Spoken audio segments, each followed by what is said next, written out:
Al-hukmu bisyai'i far'un an tasawwurihi. Menghukumi sesuatu adalah cabang dari tasawurnya.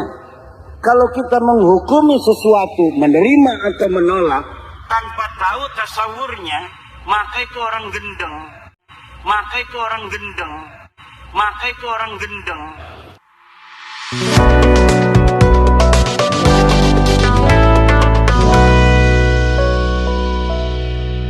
Sekarang kan di Banten lagi ada proyeknya Pak Jokowi dulu, proyek strategis nasional, namanya PIK 2. Saya kan nggak ngomong, mau setuju, mau menerima, mau menolak, saya nggak ngomong. Itu banyak orang-orang yang musuh-musuh Pak Jokowi itu sekarang lagi menolak proyek strategis nasional PIK 2. Lalu karena saya diem aja, tuh lihat Kiai Imad, kalau nasab Habib aja dikejar. Tapi adanya penjajah Cina katanya di Tangerang, Banten, dia diem saja.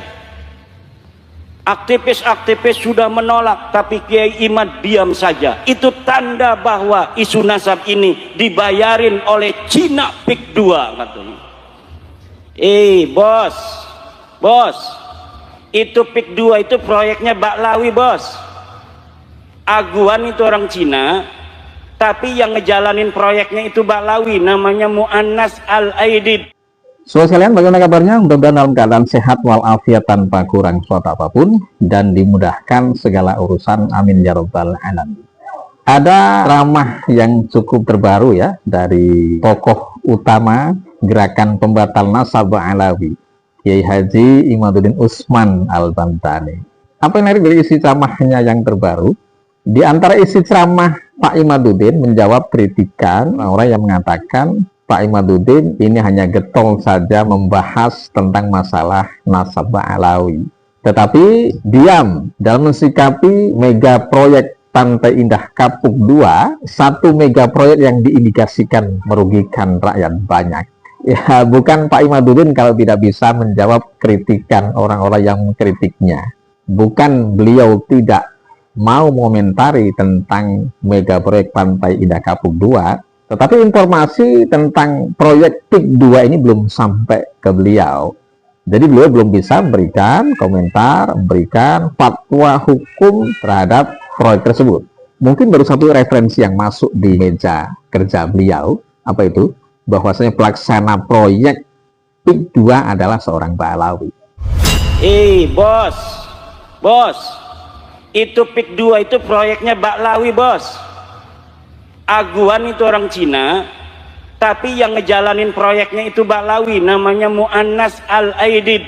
Tetapi apakah informasi itu benar atau salah? Kita bisa sama-sama cek informasi tersebut di berita-berita di internet. Apakah benar Mu'annas Aidid yang seorang Baklawi ini adalah orang yang ditunjuk oleh Aguan sebagai pelaksana proyek Pantai Indah Kapuk 2. Ternyata Mu'annas Al-Aidid hanyalah seorang konsultan hukum pada proyek PIK 2. Jadi Pak Imad mungkin perlu belajar lagi membedakan antara pelaksana proyek dan konsultan hukum sebuah proyek, sehingga nanti tidak akan salah dalam menentukan hukum ya.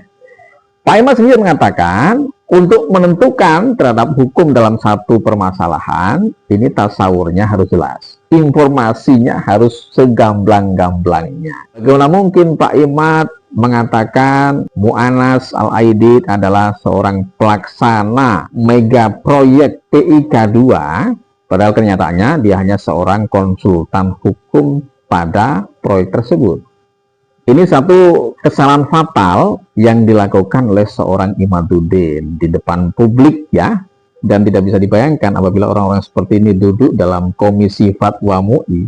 Apa yang mau dia fatwakan? Dalam hal sekecil itu pun saja tasawurnya salah, kesimpulannya salah, informasinya juga salah. Al-hukmu bisyai'i far'un an tasawwurihi. Menghukumi sesuatu adalah cabang dari tasawurnya. Kalau kita menghukumi sesuatu, menerima atau menolak, tanpa tahu tasawurnya, maka itu orang gendeng. maka itu orang gendeng. Maka itu orang gendeng.